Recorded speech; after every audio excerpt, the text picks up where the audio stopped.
নমস্কার বন্ধুরা, welcome back to my channel জুইন্স ব্লগে সবাইকে অনেক অনেক স্বাগত। তো আজকে থাম্বনেল আর টাইটেল দেখে নিশ্চয়ই সবাই এক্সাইটেড আমার ভিডিও দেখার জন্য। তো স্কিপ না করে পুরো ভিডিওটা দেখো বন্ধুরা, আশা করছি তোমাদের খুব ভালো লাগবে। আর সকাল সকালই দেখো ভীষণ মেঘ করেছে, আর এদিকে কিন্তু বৃষ্টিও হচ্ছিল হালকা। তো দেখো আমার বারান্দার কি অবস্থা, প্রত্যেকে ঝড় বৃষ্টি হলে কিন্তু সমস্ত পাতা আমার বারান্দায় এসে পড়ে, ইভেন গোটা জায়গায় ছড়িয়ে থাকে। তো চলো এগুলো সব পরিষ্কার করব, কিন্তু তার আগে সবাইকে বলে দিই যে বড়োদেরকে অনেক প্রণাম আর ছোটোদের অনেক ভালোবাসা জানিয়ে কিন্তু আমি আমার ভিডিওটা স্টার্ট করলাম। তো বন্ধুরা দেখো, প্রথমে এদের গরম জল করে নিচ্ছিলাম মামামের হরলিক্সের জন্য, আর ওইটা দিয়েই কিন্তু আমি আমার চা বানিয়ে নেব। তো গরম জল একবারে করে এদিকে চা বানিয়ে নেওয়া হচ্ছে, আর এদিকে কিন্তু আমি মামামের হরলিক্সও বানিয়ে দিয়েছি। আর এই যে চলে এসেছি মামামের কাছে, আর মামামের তো অনেক বড় বড় চুল হয়েছে, তো ভালো করে দেখো এইদিকে বেঁধে দিচ্ছিলাম চুলটা। তো আগের দিনের ভিডিওতে তো তোমরা সবাই দেখেইছো যে আসছে, ভিডিও কল করছে, ট্রেনে আছে। তো এমনই অবস্থা, মানে এখন যখন এইখানে ভিডিওতে যা টাইম বাজছে ততক্ষণে কিন্তু আসার কথা হয়ে গেছিলো, কিন্তু ট্রেন এতটা পরিমাণে লেট, কোথায় ভোর 6টায় আসার কথা, তো সেই জায়গায় 10:30টায় ট্রেনটা ঢুকবে। তো কি আর বলা যাবে, তো মনটা ভীষণই খারাপ, কি করব। তো যাই হোক অপেক্ষা করছি। তো এদিকে দেখো তারপরে মাম্মামকে হরলিক্স খাইয়ে দেবো, কিন্তু তার আগে আমি চাটা খেয়ে নিয়েছিলাম, বিকজ হরলিক্সটা অনেক গরম ছিল আর খুব গরমও খেতে পারে না। তা আমি এদিকে চাই খাচ্ছি, আর ও বললে একটু আমাকেও দাও মা বিস্কিট, তো ওকেও একটু বিস্কিট দিলাম। তারপরে এই যে ওকে হরলিক্সটা দিয়ে দিচ্ছি, স্ট্র দিয়ে কিন্তু হরলিক্স খায় সবাই জানো। তো এদিকেও খাচ্ছে, আর আমি কিন্তু সমস্ত ঘরের কাজ করে নেবো এবার। তো দেখো জুতোগুলো প্রত্যেকটা দিন জুতোগুলো সামনে সিঁড়িঘরে পড়ে থাকে, সব তুলতে হয়, যেখানেই যে ঝাড় দেয় জুতোগুলো সরিয়ে তুলে জায়গার মতন তারপরে কিন্তু সিঁড়িঘরটা ঝাড় দেওয়া হয়। তার আগে ঘরটোর ঝাড় দিয়ে নিয়েছি, আর সিঁড়িঘরটা সবার শেষে ঝাড় দেওয়া হয়, মানে সবার ঝাড় দেওয়ার পর যদি লাস্টে যে ঝাড় দেয় সেই কিন্তু সিঁড়িঘরটা ঝাড় দেয়। তো সেরকমই ব্যাপার। তো আজকে আমি লাস্টে ঝাড় দিয়েছি, যেহেতু বড়ো জা নেই আর ছোটো যা মেজো যার আমি।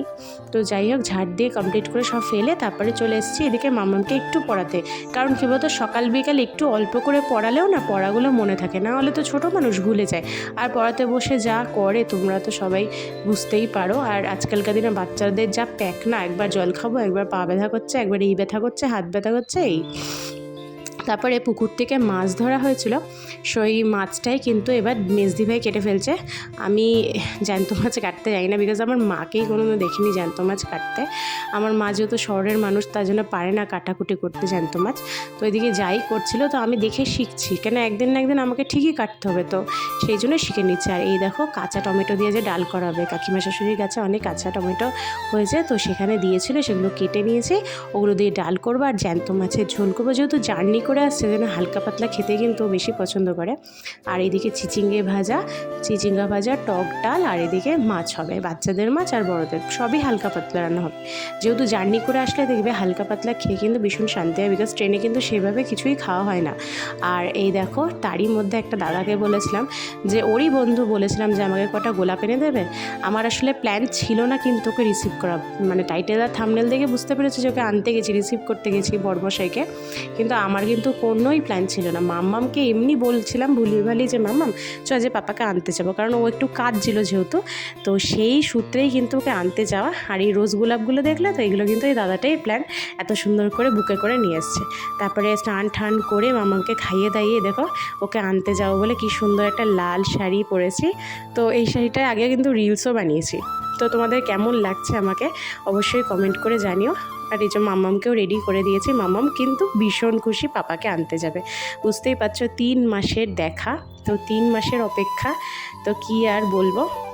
3 মাসটা আমার কাছে অনেক সময় 4 মাস 4.5 মাসও হয়ে যায়, তো এবার একটু শর্ট টাইমে আসছে আমার কাছে। তো যাই হোক, তো দেখো এবার অটো করে চললাম মা মেতে। আর একটা কেলোর কীর্তি হয়েছে, কি বলো তো, অটো করে যে যাচ্ছে, মানে এক্সাইটমেন্টে, ওকে আনতে যাওয়ার এক্সাইটমেন্টে আমি কিন্তু মানি পার্সটাই নিইনি, পয়সাই নিইনি। তো অটোওয়ালাটা এত ভালো, ওখানে যেহেতু অটো স্ট্যান্ড আছে ও দাঁড়িয়েছিল, তো আমি বললাম যাওয়ার পথে তোমায় টাকা দিয়ে দেবো, তুমি তো দাঁড়িয়ে থাকো। আর এই যে আমি যেই প্ল্যাটফর্মে উঠেছি আর ট্রেনটা ঢুকেছে, মানে কি লাকি। তারপরে এই যে খুঁজছি রোদের মধ্যে কোথায়, তো ফাইনালি দেখো ওকে কিন্তু আমি পেয়ে গেছি। আর ও তো অন্যমনস্ক হয়েছিল, আর ও দেখো দেখে আমাদেরকে কি হাসি, মানে ভাবতেই পারিনি কোনোদিনও জীবনে কেউ ওকে আনতে যাবে, মানে এটা জীবনে এক্সপেক্টই করেনি কোনোদিনও যে কেউ আমাকে আনতে যাবে। তো এই যে এরকম একটা সারপ্রাইজ দিলে আমার এত মন থেকে যে খুশিটা আসছে, এটা কিন্তু বিশাল বড় পাওনা আমার কাছে। তো দেখো এদিকে একটা গোলাপ দিয়ে দিয়েছে ওকে, এইটা গোলাপের যে বুকেটা ওকে দিয়ে দিয়েছে, ও কিন্তু ভীষণ খুশি, মানে ও এক্সপেক্টই করেনি যে এরকম কিছু একটা হবে, এত বড় সারপ্রাইজ ও পেয়েছে। ওর হাসি দেখলে নিশ্চয়ই তুমি বুঝবে। আর মেয়েকে পেয়ে দেখো, মেয়েকে কোল থেকে নামাচ্ছেই না, এত মাস পর মেয়েকে দেখেছে, এর একটা মানে আনন্দই আলাদা। তো ফোর্সম্যানদের সৈনিকদের কিন্তু এইটা খুব একটা আলাদাই আনন্দ, এত মাস পর তার বাড়ির পরিবারের লোকজনকে দেখলে কিন্তু একটা আলাদাই মজা হয়। তো দেখো এই যে যাচ্ছি এবার আমি অটো স্ট্যান্ডে, আর আমি ওকে বলছি জানো তো, অটোওয়ালাকে টাকা দিলে আমি পয়সা আনতেই ভুলে গেছি। বলে যা তাহলে কী বলেছো? আমি বলছি না, আমার হাজব্যান্ড আসবে দিয়ে দেবে। যে ঠিক আছে। তারপরে এই যে অটোটাতে উঠে গেলাম। তো দেখো ফাইনালি ওর সাথে কত কথা কত গল্প জমে আছে যে বলবো, সেই এক্সাইটমেন্টে বাড়ি আসছে। আর এদেরকে দেখো, সেই কাকাইকে জড়াজড়ি আরম্ভ। পাপা আরেকজন লাফাচ্ছে, পাপা এসছে বলে আরেকজন দেখো কোলে উঠেই বসে আছে। তারপরে মেয়ে বাপ বেটির গল্প আরম্ভ হয়ে গেছে, বাপা ফ্রেশ না হয় বাপ বেটি মিলে গল্প করছে। আর এদিকে মাকে তো ভুলেই গেছে, আমি এদিকে মাম্মি একা একা আছি, আর এদিকে বাপ বেটিতে গল্প করছে। বেশ ভালো লাগছে দেখতে। এই স্মৃতিগুলো, এই মুহূর্তগুলো আমরা মিস করি প্রত্যেকটা দিন, জানো তো। তো যাই হোক, তারপরে দেখো কত কিছু এনেছে। আমি বলেছিলাম একটু শশা নিয়ে এসো মেয়ের জন্য, তো এই যে ডাসা ডাসা পেয়ারা এনেছে, কি ভালো পেয়ারাগুলো খেতে। আর ট্রেনে যে ফলগুলো বিক্রি হয় খেতে কিন্তু ব্যাপক হয় দেখবে। তারপরে এই যে শশা এনেছে, শশা আনতে বলেছিলাম মেয়ের জন্য, শশা এনেছে। তারপরে তো বাচ্চাদের জন্য আছে কত কিছু।